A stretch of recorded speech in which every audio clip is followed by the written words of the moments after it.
So, to be completely honest with you, I've been a little bit hesitant actually to give the talk that I'm about to give today. And it's taken me probably a month, I want to say, to get around to doing it simply because what we're about to talk about is hard to believe, actually. It's hard to believe. And I know no matter no matter what I say, there's going to be a large percentage of people who still simply don't believe it. And yet, it's the truth. It's the truth. And so I have to share it with you in the spirit of simply sharing the truth, because when you understand this, those who actually do understand it and come to know it, it's so profound that it's life changing. And so, as a backdrop to the talk that I'm about to give, I'd like to share a really quick Michael Jordan quote with you, actually, from an interview that Ahmad Rashad did with him in 1993. So this is like peak MJ. And Ahmad Rashad is interviewing him, I believe, during the Bulls' third title run in the playoffs.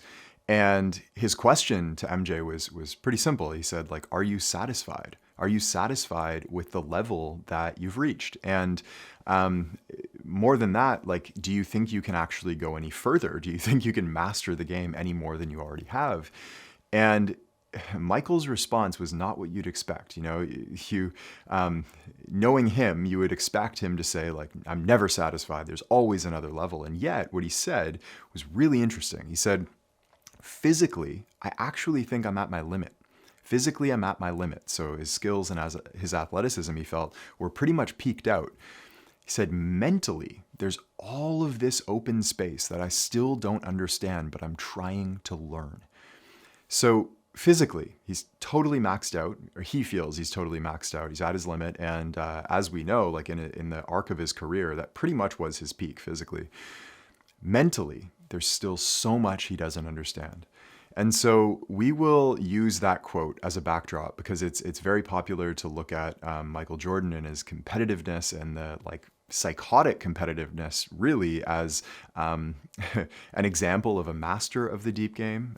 We use players like Kobe Bryant often as somebody that we look to as a master of the deep game. And yet there's something interesting when we really think about this. And so this talk, it was sparked by a question that came through our Deep Game forum. And I'd like to share that question with you now before we go any further. So the question goes, Kobe and Michael Jordan were obviously both obsessed with winning. Winning would be considered an accomplishment, and law number 4 is all about growth over accomplishment. So are Kobe and Michael really masters of the deep game if they're so obsessed with accomplishment? Now, this is a good question, right? And just to clarify, law number 4 is the law of transformation. And the law of transformation states that the player who seeks growth advances faster than the player who seeks accomplishment. And yet, it's so common that if we look at MJ, Kobe, most basketball players, right? They're constantly saying, like, I just play to win. All I care about is winning. Some players will say, I want to be the best. I want to we've all heard those sound bites before, right? They're very, very popular, and they're all to do with accomplishment. And yet we know that the player who seeks growth advances faster than the player who seeks accomplishment. And Kobe has talked about this before. We've shared those quotes before. But more specifically, we need to look at that question. As he said, were Kobe and Michael really masters of the deep game if they were violating the 8 laws? And the answer is actually really simple. The answer is no. Kobe and Michael Jordan were not masters of the deep game. And yes, they violated many of the 8 laws all the time. And actually, in basketball, there has never been a single master of the deep game ever. Okay, ever. Not a single player in basketball history has ever mastered the deep game, at least not while they were playing. I'm not sure what happened afterwards, but we need to understand what true mastery of the deep game actually means, okay? And it means something more significant than you think. True mastery of the deep game is actually full-blown enlightenment, okay? Enlightenment, meaning the only masters of the deep game in human history have been people like Jesus, Buddha, Lao Tzu, and various other enlightened masters. There have been many, but relative to the human population, there have been very, very, very few. Okay, very few humans have ever reached this state of full-blown mastery of the deep game. I am still very much on my own journey. I would not consider myself a master of the deep game. I have like intellectual understanding of it, and I have an ability to teach it. But at the higher levels, like I'm still getting there myself. And having trained very extensively with people that I would consider masters, actually, like I would say 3 people that genuinely have a mastery over the deep game at that level, I will say that those people, those individuals, have been training for decades, for hours per day, with like Olympic level dedication to that singular goal of enlightenment, okay?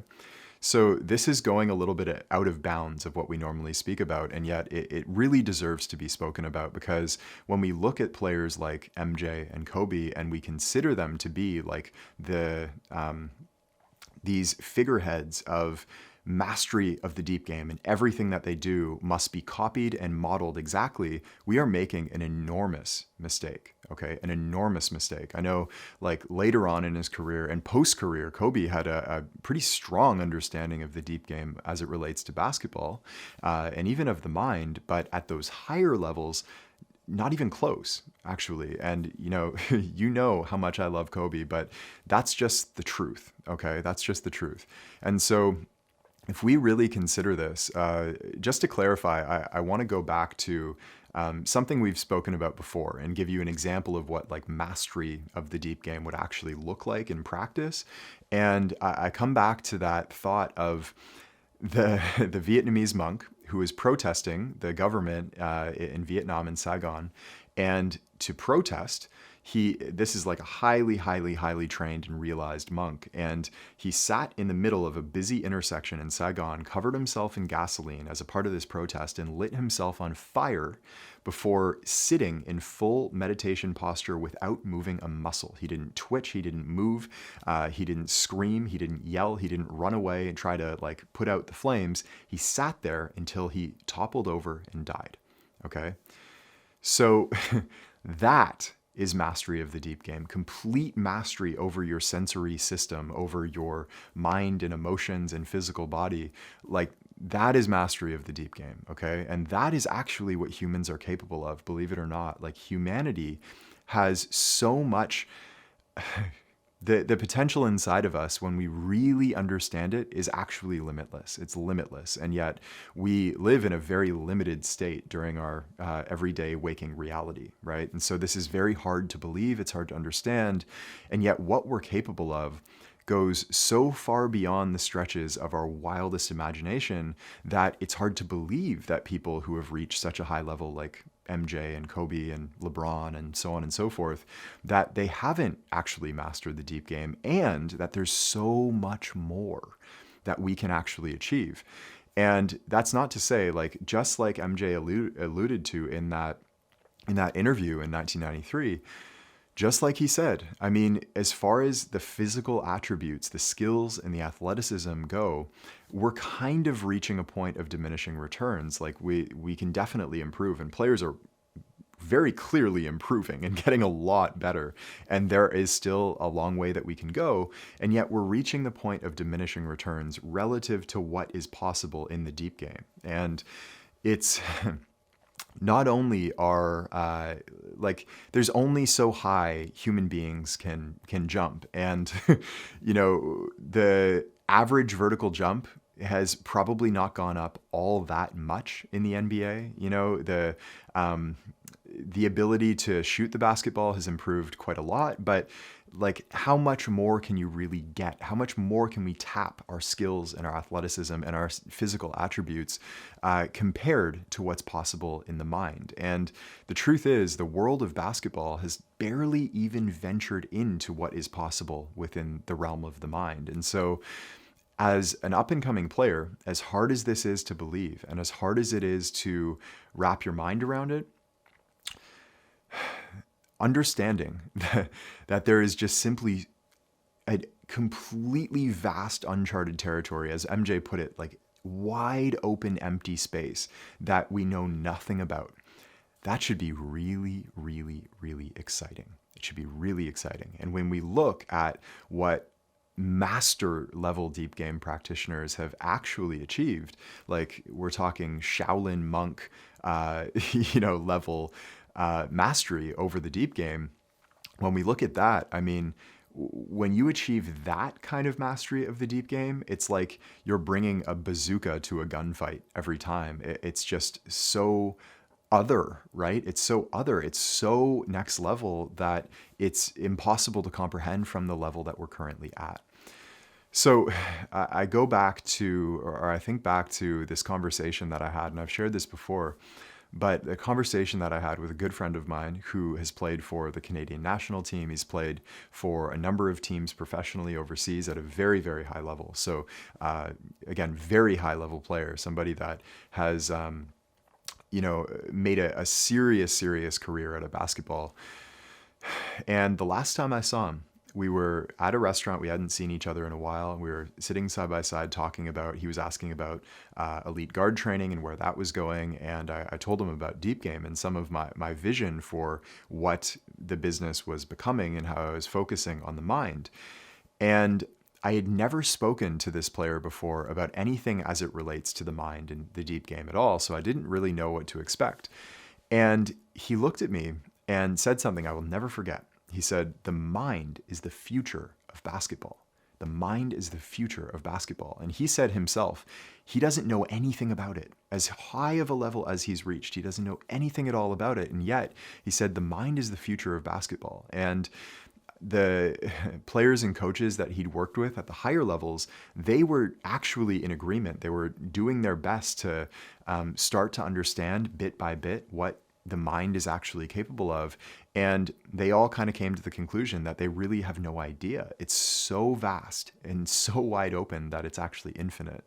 So this just goes to say, like, again, I know this is kind of esoteric and it's sort of out of bounds from what we normally speak about, but the really important point here to get is that when you look at the highest level players in basketball, understand that as high of a level as they've reached in the surface game, even in their basketball IQ, their understanding of the X's and O's of the game, they've reached these incredible levels of mastery in that regard.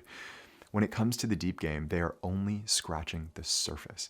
And as an up-and-coming player who's learning the deep game and practicing it, this should be very exciting for you. This should be very exciting because the truth is, and this is the part that's hardest to believe, the truth is, every single player listening to these talks, watching these videos, and practicing the deep game genuinely has the potential to go beyond any other basketball player before us in the realm of the deep game, including Michael Jordan, Kobe Bryant, LeBron James, and all of the best players of all time. Will you become a better basketball player than them? I'll never say no, but we all know that's a tall order, right? These are the greatest players in history. And so I'll never say no, but I won't say yes either, right? I'm not saying that you'll be as physically gifted as those players, as skilled as those players. I don't know. But in the realm of the deep game, what I do know with certainty is you can go beyond them. You can go beyond them. And you, again, I know this is hard to believe, and I know this is an outlandish claim, but the seed of mastery of the deep game, full-blown mastery of the deep game, is inside each and every one of you. If you have a mind, you have the ability to master the deep game. And the mastery of the deep game, once you finally attain it, what that feels like, how you how you live in reality, how you experience reality, how you do everything that you do in your life, to say that it's transformed is such a wild understatement that it doesn't even begin to describe, like it doesn't even come close to describing what you actually experience on a daily basis. It is so far beyond anything, any stretch of the wildest imagination that it can't even be put into words. Actually, it's beyond words. And so this talk is sort of a call to arms of like, what is really truly possible in this practice of the deep game and what all of us are actually capable of. And I've touched some of those states and experienced them in for various stretches of time. I don't live in those states by any means, and like, they are just so far beyond your wildest imagination that this is, again, a call to arms and to say, like, you are capable of this. You are capable of going beyond any basketball player before you. And in order to do that, we need to stop looking so intently at every single thing these professional players are saying and taking them as gospel. They are not masters of the deep game, and a deeper understanding than they have achieved is possible.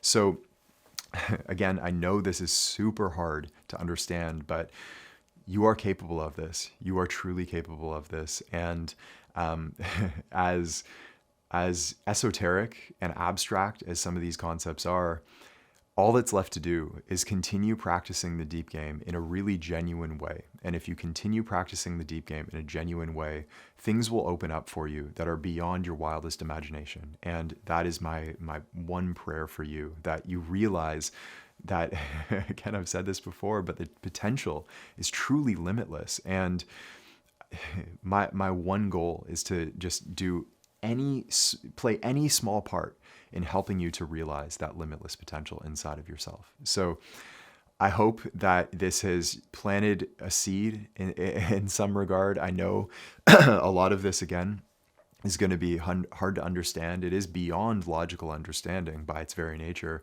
But if the seed is planted, then I've done my job today. And I hope this helped you out in some small way. So once again, I will see you in the next one.